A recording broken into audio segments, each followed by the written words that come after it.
Günaydın, витамин Türkçe. Здравствуйте. Ну, действительно, тут уже многое сказали про чай. Нам кажется, что чай, вообще чай из самовара постоянно присутствовал в татарской культуре. И, наверное, самый такой татарский вопрос «Чай и щабезме», а будем ли пить чай? И за этим вопросом, конечно же, скрывается не просто предложение выпить чай, а это еще приглашение к разговору. Да, приглашение к разговору – это еще элемент коммуникации. Как вообще чай начал проникать в татарскую культуру? Конечно же, в первую очередь надо благодарить бизнес, в том числе татарский бизнес. Это 18 столетие главным образом. Татарские купцы, и в том числе русские, активно торговали с Туркестаном, с Китаем. Вот был Великий шелковый путь, а был еще Великий чайный путь. И его вот северная ветка, Сибирский тракт, очень знакомое название для всех казанцев. И отсюда и русское, и татарское название знаменитого напитка чай, то есть товар из Китая. Чайный бизнес помог целому ряду татарских купцов, в том числе казанских, стать такими богатейшими людьми, сколотить солидные капиталы. И все мы слышали о купцах Юнусовых, Казаковых, Утямышевых, все они торговали чаем. И почему здесь мечети? Они ведь были еще благотворителями, строили медресе, мечети. И вот этот продукт чай и чайная торговля в том числе повлиял на архитектурный облик наших городов, вообще в целом на развитие татарской духовной культуры. Это все благодаря чаю. Сколько все-таки чая импортировали в Казань? Как сказала я уже, что Казань была транзитом.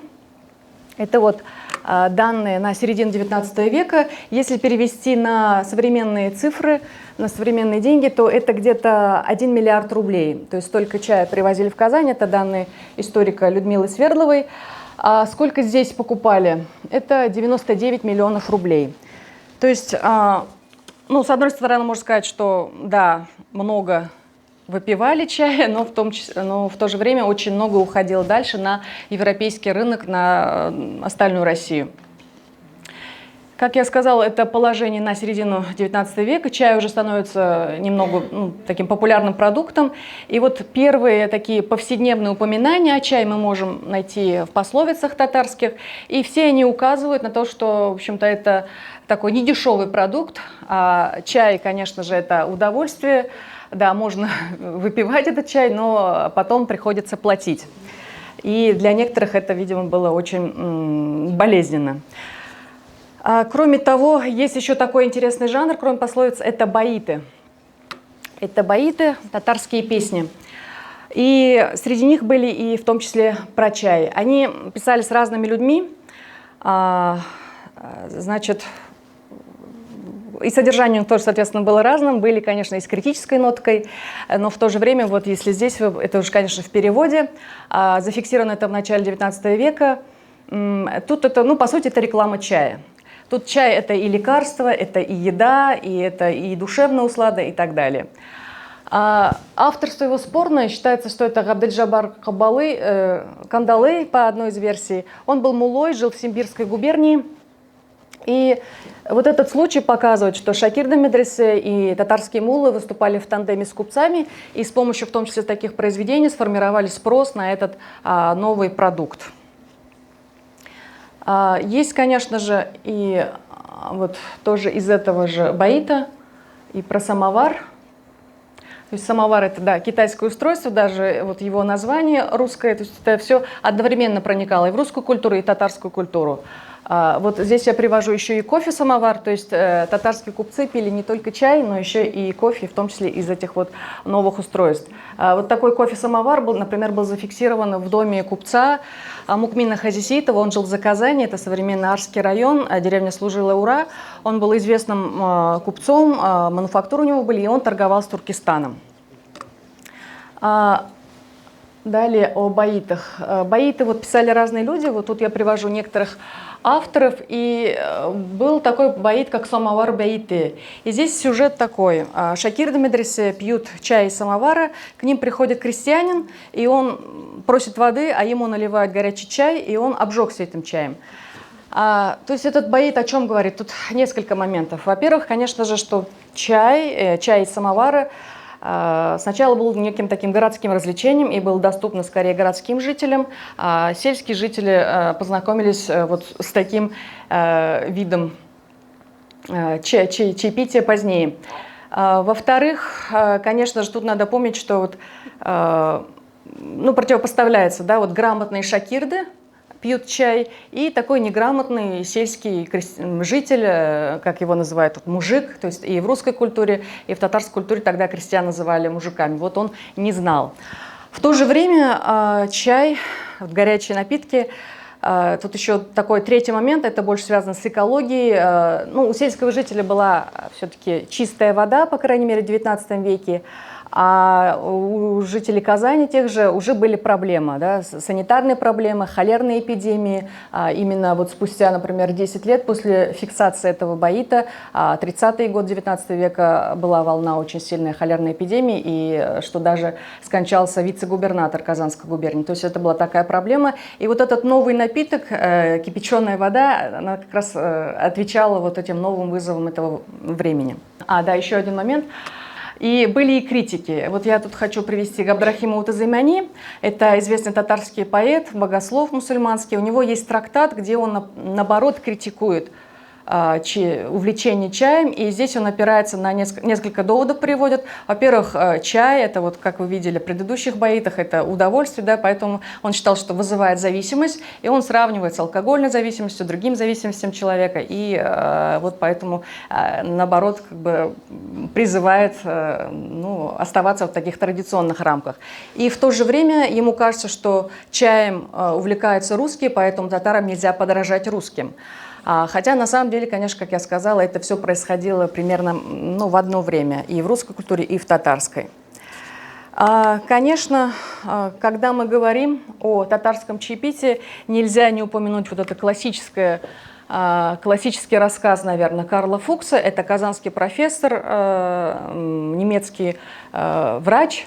Он жил в Казани, и это уже 1840-е годы, он пришел в гости в татарскую семью купеческую, и он вот описывает вот это чаепитие, богатое застолье, ему настолько было тяжело, его напоили там, ну, 25 чашек чая, он пишет, что вот, и это он называет чайной пыткой. Чайной пыткой. И тут, конечно же, вот с одной стороны, да, многие знают этот эпизод, и этот дальше уже будет тиражироваться в других трудах тоже русских авторов и авторов такого западного толка, что ли. Вот такое мнение о татарах, что татары постоянно пьют чай. А на самом деле здесь, конечно же, вот эти авторы, может быть, сами того не желая, допустили некую такую экзотизацию татар, что вот, ну, представили именно их таким образом. Хотя, что на самом деле произошло? Ну, пришел человек в гости к татарским купцам, предложили они модный на тот момент чай, новый продукт, которым сами же торговали.